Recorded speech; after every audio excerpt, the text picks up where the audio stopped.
उसने हमें दूध गर्म करके घर का और पिलाया। अब ये छोटी सी चीज़ थी, हमारा पहला एक्सपोजर था ज़िंदगी में कास्ट सिस्टम का। हम दूसरे दिन जब स्कूल आए तो बहुत से लोगों ने चुपके से विस्पर किया कि अनीस क्या तुम वहाँ उसके घर में गए थे? हमने कहा दूध पिया था। हमने कहा यानी वो अछूत है। अगर मुसलमानों की 80-85% आबादी पिछड़ी हुई है और ज़ात बिरादरी की वजह से पिछड़ी हुई है, इनका कोई इसमें कसूर नहीं कि किस खानदान में पैदा हो गया, ऊपर वाले ने पैदा करी। अगर बिरादरी की वजह से पैदा हुई है कभी, तो उसको दूर करने की कोशिश सबको करना चाहिए, इससे हमारा मुल्क मजबूत होगा। मौलाना असद मदनी का नाम सुना होगा, जिनके बेटे महमूद मदनी और इनके वालिद थे मौलाना हुसैन अहमद मदनी, टांडा के थे। अब उनकी औलादें सैयद लिखती हैं, सैयद ये महमूद मदनी था। मुस्लिम लीग के एक बड़े लीडर ने, क्योंकि मौलाना हुसैन अहमद मदनी पार्टीशन की मुखालफत कर रहे थे, तो ये बरमला पब्लिक में कहा था कि अब हमें टांडा का जुलाहा ये सिखाने की कोशिश कर रहा है कि पॉलिटिक्स क्या होती है।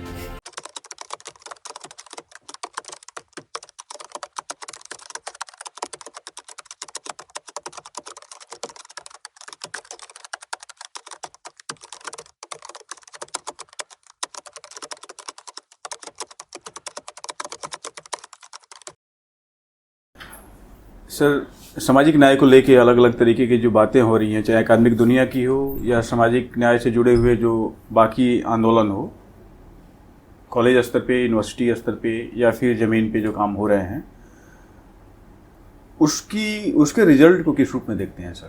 उसका रिजल्ट का आप कैसे मूल्यांकन करते हैं कि जो काम हो रहा है, जो लक्ष्य है, वो वहाँ तक पहुँच पा रहा है कि नहीं? देखिए, जो सामाजिक ऊंच नीच है जाति की बुनियाद पर, ये बहुत पुरानी समस्या है।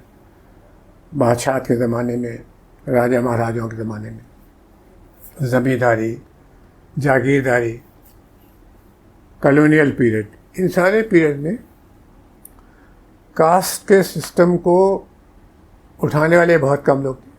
समाज सुधारक थे, कभी ने बात उठा दी या कुछ और लोगों ने उठा दी, मगर कोई बड़ा मूवमेंट पब्लिक का नहीं था, क्योंकि डेमोक्रेसी नहीं थी। ये तो जब ये लगने लगा 1930-35 के आसपास की हिंदुस्तान आज़ाद होने की राह पे है, तब अलग अलग लोगों ने, जिसमें ख़ास तौर से पिछले समाज के शूद्र तबके के लोग थे, इनको एहसास हुआ कि डेमोक्रेसी आ रही तो हमें भी हिस्सा मिलना चाहिए, क्योंकि आबादी उनकी बहुत है। तब से अब तक हम लोग बहुत आगे निकले हैं। हमें अपना बचपन याद है। मैं जिस स्कूल में पढ़ता था, नगर पालिका का स्कूल था, हमारे कस्बे का नाम है बिंदकी, ज़िला फतेहपुर में, इलाहाबाद और कानपुर के बीच में ज़िला है। तो उसका नाम था हरिजन पाठशाला, प्राइमरी लेवल। मैं उसमें पढ़ता था। तो वहाँ एक शेड्यूल कास्ट का लड़का था, हमें उस वक्त पता नहीं था शेड्यूल कास्ट क्या होते, तो वो हमें बहुत पसंद करता था, हमें अच्छा लगता था। तो उसने कहा हमारे घर चलिए। करीब में पैगम्बरपुर एक गांव है, बिल्कुल हमारे वतन से, हम टाउन में है वो गांव था, अब वो शायद हमारे टाउन का हिस्सा हो गया। पैगम्बरपुर पहले गांव था, वहाँ ले गया। उसने हमें दूध गर्म करके घर का और पिलाया। अब ये छोटी सी चीज़ थी, हमारा पहला एक्सपोजर था ज़िंदगी में कास्ट सिस्टम का। हम दूसरे दिन जब स्कूल आए तो बहुत से लोगों ने चुपके से विस्पर किया कि अनीस क्या तुम वहाँ उसके घर में गए थे? हमने कहा दूध पिया था। हमने कहा यानी वो अछूत है। तो पहले बताओ, में पता चला कि अछूत कोई ऐसा लफ्ज़ है, ऐसी कम्युनिटी है जिसके घर में दूध पीना सही नहीं समझा था। तब से अब तक अल्लाह का शुक्र है, जिसमें कॉन्स्टिट्यूशन की मेन भूमिका है। जो कांग्रेस के बड़े स्टालवर्स थे, पंडित नेहरू, डॉक्टर अम्बेडकर और सरदार पटेल, इन सब लोगों की कोशिशों का फ़ायदा ये हुआ है कि शूद्र तबका, जिसमें ओबीसी और दलित हैं, और मुसलमानों का पसमानदा तबका, इनको रिजर्वेशन की सहूलतों की वजह से आगे बढ़ने का मौका मिला है। शेड्यूल कास्ट को तकरीबन 75 साल हो गए, 1990 से ओबीसीज़ को मिला है, लेकिन आगे बढ़े हैं, इसमें कोई शुबा नहीं है। इनकी तालीमी लियाकत में इजाफा हुआ है। शेड्यूल कास्ट का तो पॉलिटिकल रिप्रेजेंटेशन बिल्कुल एश्योर्ड है कि 23% उनको पार्लियामेंट में, असेंबली में मिल रहा है। ओबीसीज़ को भी वो गारंटी नहीं है। लेकिन ओबीसीज़ में कई कम्युनिटीज़ ऐसी हैं जो अपनी मेहनत की वजह से पॉलिटिक्स में आगे हैं। जैसे यूपी में यादव आगे हैं, बिहार में यादव आगे हैं, कुर्मी यहाँ पर आगे हैं। तो इस तरह से धीरे धीरे करके जो सब कास्ट हैं ओबीसी बड़े खेमे में, वो अपने आप को असर्ट करें। और अब तो हम देख रहे हैं यूपी में बहुत छोटी छोटी राज्य भर 2% 1.5% की कम्युनिटी, लेकिन उनका अलग एक है खेमा, वो अपनी डिमांड रखते हैं। सब लोग कोशिश कर रहे हैं ओबीसीज़ और दलितों में कि उनको उनकी आबादी के तनासब में जगह मिलना चाहिए। उसका एक सबसे नुमाया असर पड़ा है कांग्रेस पार्टी में। 2017 में बीजेपी ने अचानक उड़ीसा में पंडित इनके नरेंद्र मोदी जी प्राइम मिनिस्टर के ज़रिए कहना शुरू किया कि पसमानदा कम्युनिटीज़ को की तरफ ध्यान नहीं देते। नरेंद्र मोदी जी ने तो अपने वर्कर से और पॉलिटिशियन से कहा बीजेपी के कि आप लोग इनका ख्याल रखें, इनके साथ ज़्यादती होती।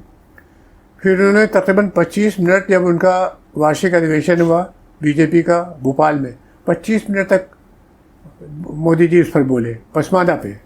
फिर दिल्ली में एक बड़ा सम्मेलन है, उसमें बोले। तो अब धीरे धीरे एक मेन लीडिंग पार्टी कह सकते बीजेपी ने इसको एक्नॉलेज किया है कि मुसलमानों में पसमानदा कम्युनिटी एक है। और उसका असर ये हुआ है कि बहुत सी पोस्टें जो इधर योगी जी के ज़माने में भरी गई हैं, जैसे उर्दू अकेडमी के चेयरमैन, माइनॉरिटी कमीशन के चेयरमैन, मदरसा बोर्ड के चेयरमैन, इसमें ओबीसी कम्युनिटी के, पसमानदा कम्युनिटी के मुसलमानों को रखा गया। बेशक अभी बीजेपी को बहुत आगे जाना है, इनको टिकट देने में कंजूसी नहीं करना चाहिए, पार्टी ऑर्गेनाइजेशन में जगह, अब वो सब नहीं कर रहे हैं, लेकिन कम से कम ज़बानी जमा खर्च शुरू कर दिया। हमारा एक कांग्रेस पार्टी में एक बड़ा फ़र्क आया है कि राहुल जी ने कर्नाटक के इलेक्शन के बाद से ये कहना शुरू किया, ख़ासतौर से जब उन्होंने 10,500 किलोमीटर करीब यात्रा की, उससे उनको हिंदुस्तान देखने का मौका मिला। और उनका नहीं, सबको आबादी के हिसाब से जगह मिलना चाहिए। अब वो बहुत खुल के इस बात पे कह रहे हैं। Congress party is a leading party after BJP. अगर उसकी लीडरशिप इस चीज़ को इम्प्लीमेंट करा, पॉलिटिक्स में भी इकनॉमिक्स की तरह डिमांड और सप्लाई का सिस्टम काम करता है। तो इसकी जिम्मेदारी ओबीसी, पसमानदा और दलित तबकों के ऊपर है को अपनी नुमाइंदगी की डिमांड को सिंगल पॉइंट डिमांड के तौर पर सारी पार्टीज़ के सामने रखें। और जैसा अमेरिका में हुआ कि जिन ग्रुप ने, जो अफेक्टेड ग्रुप थे, जैसे ब्लैक्स हैं, तो उन्होंने सिंगल पॉइंट पॉलिटिक्स की। और जो भी कैंडिडेट, चाहे जिस पार्टी को, जिसने कहा खुल कर कि हम ब्लैक्स को इक्वलिटी दिलाना चाहते हैं, उसके उन्होंने वोट दे दिए। अगर वो प्रोसेस हमारे यहाँ शुरू हो जाए, दलितों में भी, ओबीसी में भी और पसमानदा में और महिलाओं में भी, महिलाओं का भी बहुत रिप्रेजेंटेशन 12% के करीब पार्लियामेंट में है इस वक्त। तो अगर ये लोग चारों तबके अपनी सिंगल पॉइंट डिमांड की बुनियाद पे वोटिंग करना शुरू कर दें, जो किया जा सकता है, तो मुझे लगता है कि बहुत ड्रामेटिक चेंजेस हमारे सोशल सिस्टम में और पॉलिटिकल सिस्टम में आए। सर, आपको थोड़ा सा मैं रोकना चाहूँगा, क्योंकि एक इसमें सवाल उठ के आता है। आपने कहा कि मोदी जी ने जब से पसमानदा की बात की है, तब से मार्केट का एक हॉट टॉपिक बना हुआ है। कुछ लोग यहाँ तक कहते हैं कि अरे हमारा तो ब्रांड एम्बेसडर जो है पसमानदा का मोदी जी हैं।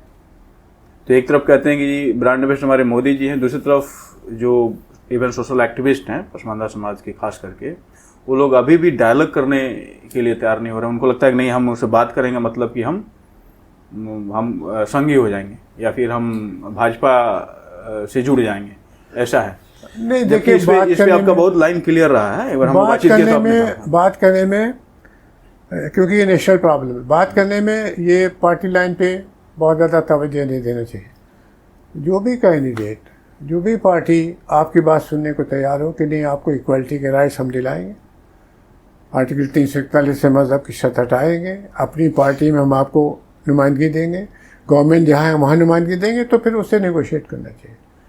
इसमें कोई मुझसे ये सवाल उठा था 2014 में, जब इलेक्शन होने जा रहा था, तो बीजेपी के बड़े लोगों ने हमसे कहा आप बीजेपी में आ जाइए। तो मैंने कहा आप दो चीज़ें हमारी मान लीजिए तो हम बीजेपी ज्वाइन कर लेंगे। तो एक तो ये कि गुरु गुलवालकर ने we and our nationhood define और बंच ऑफ थॉट जो किताब है, उसमें जो ये लिखा है कि आज़ाद हिंदुस्तान में मुसलमानों, ईसाइयों और कम्युनिस्टों को सिविल राइट्स नहीं मिलेंगे, न वो मांगेंगे न दिए जाएंगे। हमने कहा एक तो इसका मोहन भागवत जी से खंडन करा दीजिए कि जो गुरु गुलवालकर ने कहा था ये 1939 का है, जब पार्टीशन की मुहिम बहुत गर्मी में थी, मुस्लिम लीग और कांग्रेस के बीच में बड़ी सख्त वो चला था कन्फ्लिक्ट, तो उस गर्मी में उन्होंने कह दिया था। और अब क्योंकि 1950 से कॉन्स्टिट्यूशन है जिसमें हर आदमी को राइट्स दिए इक्वलिटी के, तो हम कॉन्स्टिट्यूशन के हक़ में। तुमने एक तो ये बयान, और दूसरा आप ये कहिए कि क्योंकि कॉन्स्टिट्यूशन रिलीजन के बुनियाद पर डिस्क्रिमिनेशन को मना करता है, इसलिए आर्टिकल 341 के ऊपर जो ज़बरदस्ती में कॉन्स्टिट्यूशन के बाहर जाके जो शर्त लगाएगी मज़हब की, इसको हम हटाएंगे। हमने कहा दो चीज़ें आप करा दीजिए तो हम आपकी पार्टी ज्वाइन करें। जाहिर उन्होंने तो ये कहा कि नहीं, हमें 2-3 पोस्टें ऑफ़र की, ये पोस्टें आपको दे देंगे अगर हमारी पार्टी गवर्नमेंट में आ जाती। हमने कहा नहीं, हम पोस्टें दे दी, हमें ये छोटे छोटे काम करा दिए, किया नहीं उन्होंने। तो बीजेपी, हमें पता है like any other party, BJP भी पसमानदा की जब बात कर रही है तो इसलिए नहीं बात करें कि पसमानदा के लिए उनका बड़ा दिल पसीज रहा है। उनको पता है कि मुसलमानों में पसमानदा की आबादी 80-85% मुल्क के लेवल पे है, तो वो लोग अगर उनकी तरफ चले जाएंगे पसमानदगी के नाम पे, तो फिर बाकी पार्टियां जो अपोजिशन जो बिल्कुल एश्योर्ड रहती हैं कि अब तो मुसलमान तो वोट दे ही देंगे, और उसकी वजह से बहुत सी पार्टियां केयर भी नहीं करती, उनको नज़रअंदाज करती। तो इसका मतलब है कि मोदी जी या बीजेपी इसको इनिशिएट कर रही है, तो कहीं ना कहीं ये जो पसमानदा तबका है इसके फेवर की बात हो रही है, क्योंकि इसकी बार्गेनिंग पावर बढ़ रही है। पसमानदा तबके को फेवर की बात वो नहीं कर रहे, वो मतलब अपनी पार्टी को मजबूत करने की बात कर रहे हैं। माहौल बन रहा है देखा लेकिन उनकी वजह से पसमानदा का विचार, यानी विमर्श जिसको कहते हैं, डिस्कोर्स, वो बड़ा है। अब अपोजिशन पार्टी में भी जो जैसे कांग्रेस पार्टी या समाजवादी है, इनके अगर पसमानदा की बात करें तो पहले जैसा रिएक्शन अब नहीं होता। हमने देखा कि राहुल जी तक ने अपनी स्पीचेस में पिछले 1 महीने में पसमानदा का लफ्ज़ इस्तेमाल किया, और ये एक अच्छा शगुन है। अगर मुसलमानों की 80-85% आबादी पिछड़ी हुई है और ज़ात बिरादरी की वजह से पिछड़ी हुई है, उनका कोई इसमें कसूर नहीं कि किस खानदान में पैदा हो गया, ऊपर वाले ने पैदा कर दिया। अगर बिरादरी की वजह से पैदा हुई है कभी, तो उसको दूर करने की कोशिश सबको करना चाहिए, इससे हमारा मुल्क मजबूत होगा।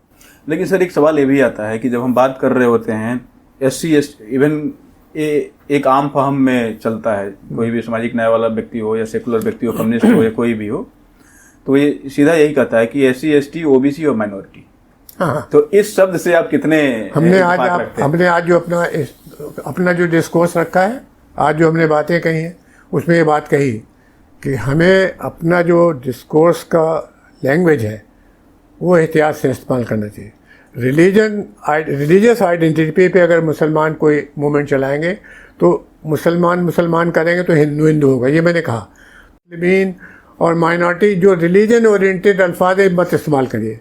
समाजी और तालीमी पिछलापन वो आर्टिकल 15 और 16 में रिकॉग्नाइज है कि जो भी तबके अंडर रिप्रेजेंटेड हैं और तालीमी और समाजी लिहाज से पिछड़ गए हैं, उनके लिए स्टेट जो है स्पेशल प्रोविजन कर सकती है, जैसे बच्चों के लिए कर सकती है, औरतों के लिए कर सकती है, शेड्यूल कास्ट। तो इसलिए हम लोगों को अपने बातचीत में अगर हम पसमानदा का लफ्ज़ इस्तेमाल करें, पिछड़े तबके का लफ्ज़ इस्तेमाल करें, हाशिए पर रखे हुए लोगों की बात करें, अगर ऐसे अल्फाज इस्तेमाल करें जो न्यूट्रल टू रिलीजियस आइडेंटिटी है, तो इससे पसमानदा मूवमेंट को तक़वियत मिलेगी और RSS और बीजेपी को जो हर चीज़ को कम्युनलाइज करने की कोशिश करते हैं, उनको शिकस्त मिलेगी। सर आप जैसे लोग बहुत कम, चंद गिने चुने हैं 2-4 जो ऐसी बातें कर रहे होते हैं, या फिर आधा % माना जा सकता है।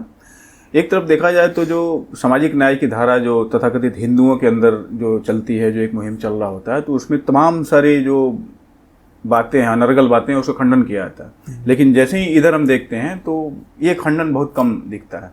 तो इसके पीछे आप क्या जो बाहरी ताकतें, मतलब जो पॉलिटिकल पार्टियां हैं, वो इनको उस रास्ते पे चलने से या बोलने से रोकती है, या फिर नहीं अंदर से देखिए लगता है कि ये अंदर की प्रॉब्लम है। ये अंदर की प्रॉब्लम वैसे ही जैसे हिंदू समाज में अपर कास्ट तबका बहुत दिनों तक और अभी भी कास्ट सिस्टम के वजूद को एक्नॉलेज नहीं करता। RSS बीजेपी तो मेन डोमिनेंट पार्टी है ना अपर कास्ट की, वो अभी भी कहते हैं कि भारतवर्ष सब एक है और सारे सनातनी हैं, और यूँ तो रिलीजन की लपेट में ओढ़ के वो अपर कास्ट डोमिनेशन, कांग्रेस भी सर यही मानती थी, और भी पार्टीज में, सब पार्टी में। तो सारी जो बड़ी पार्टियां हैं वो सब रिलीजन को इस्तेमाल करती हैं कास्ट सिस्टम के जो तबके पिछड़े हुए उनकी डिमांड को सप्रेस करने के लिए, क्योंकि अपर कास्ट डोमिनेटेड होने की वजह से वो कास्ट सिस्टम का किनारा। ये मुसलमानों में ये मर्ज बहुत पुराना है, मुसलमानों में इतना पुराना है कि जैसे एक मिसाल देते हैं, मौलाना असद मदनी का नाम सुना होगा, जी। जिनके बेटे महमूद मदनी और आप, इनके वालिद थे मौलाना हुसैन अहमद मदनी, टांडा के थे। राइट? अब उनकी औलादें सैयद लिखती हैं, सैयद ये महमूद मदनी होता। मुस्लिम लीग के एक बड़े लीडर ने, क्योंकि मौलाना हुसैन अहमद मदनी पार्टीशन की मुखालफत कर रहे थे, तो ये बरमला पब्लिक में कहा था कि अब हमें टांडा का जुलाहा ये सिखाने की कोशिश कर रहा है कि पॉलिटिक्स क्या होती।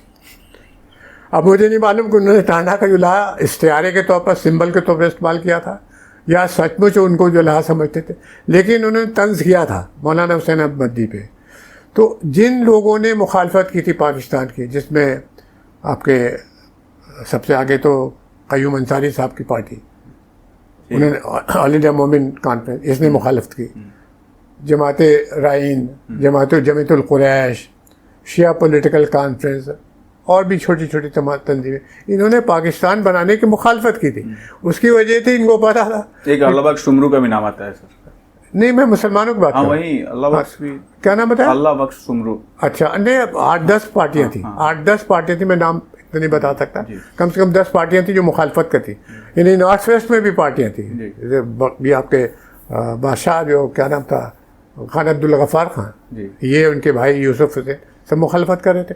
तो ये लोग जो मुखालफत कर रहे थे, ये इसलिए डर से मुखालफत कर रहे थे कि अव्वल तो जानते थे कि हिंदुस्तान बहुत बड़ा मुल्क है और सब लोग मिलजुल के रहेंगे तभी तरक्की होगी। बिल्कुल सीधी बात। आज भी बीजेपी चाहे इतना हिंदू मुसलमान लड़ाई करे, इनके समझदार तबके को ये मालूम होना चाहिए कि हिंदू मुसलमान जिस दिन इस मुल्क में लड़ेंगे तो हिंदुस्तान तबाह हो जाएगा। जैसा हिंदुस्तान हम लोग ने इनहेरिट किया वैसा नहीं रहेगा। ओके, तो ये लोग इसीलिए मुखालफत करते थे। लेकिन इस मुखालफत के पीछे एक राज ये भी था कि मुसलमानों में जो अपर कास्ट है वो इस्लाम का झंडा उठा के कि इस्लाम में सब बराबर, जो बिल्कुल सही है, इस्लाम में सब बराबर हैं, मगर इस्लाम में जैसे और बहुत सी हिदायतें हैं कि शराब मत पियो, चोरी मत करो, झूठ मत बोलो, वादे पूरे करो, जिना मत करो। तो सारे मुसलमान ऐसे थोड़ी झूठ ना बोलते हो, या सारे मुसलमान जो शराब न पी दो, बहुत से शराबी मुसलमान मिल जाएंगे।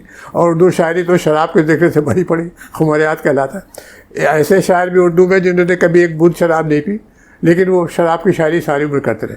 तो ये कहना कि इस्लाम में चूँकि कास्ट सिस्टम नहीं है, इस वजह मुसलमान में कास्ट सिस्टम नहीं, ये आधा सच है। इस्लाम में कास्ट सिस्टम नहीं है, लेकिन मुसलमानों में कास्ट सिस्टम कम से कम 700 साल से है। मसूद फलाई ने आज जिक्र किया था अपनी स्पीच में, मौलाना क्या नाम है उनका, ज़ियाउद्दीन बर्नी का। तो ज़ियाउद्दीन बर्नी की किताब में तो जिक्र है कि अज़ल से मुसलमानों में 3 तबक़ात है, अशराफ, अजलाफ, अर्जाल। वो कह रहे हैं अज़ल थे शुरू से। तो ये चीज़ मान के चलना चाहिए कि ये मूवमेंट मुसलमानों में इसलिए कमज़ोर है क्योंकि मुसलमानों की जो पसमानदा लीडरशिप है वो इस चीज़ को, थोड़े से लोग हैं जिन्होंने उठाया। इसमें सबसे प्रोमिनेंट नाम जो मुझे याद आता है, जिनको मैं जानता हूँ, उसमें अली अनवर साहब हैं, जिन्होंने अपनी किताब लिख के इस इश्यू को पिक्चर में रखा। बात के भी लोगों ने कई एक ने उठाया है, लेकिन उनसे पहले की जो जनरेशन है, जैसे ज़िया रहमान अंसारी, मैंने कभी नहीं सुना कि 341 पे कभी बात की हो। ठीक है सर, धन्यवाद। शुक्रिया अदा करिए।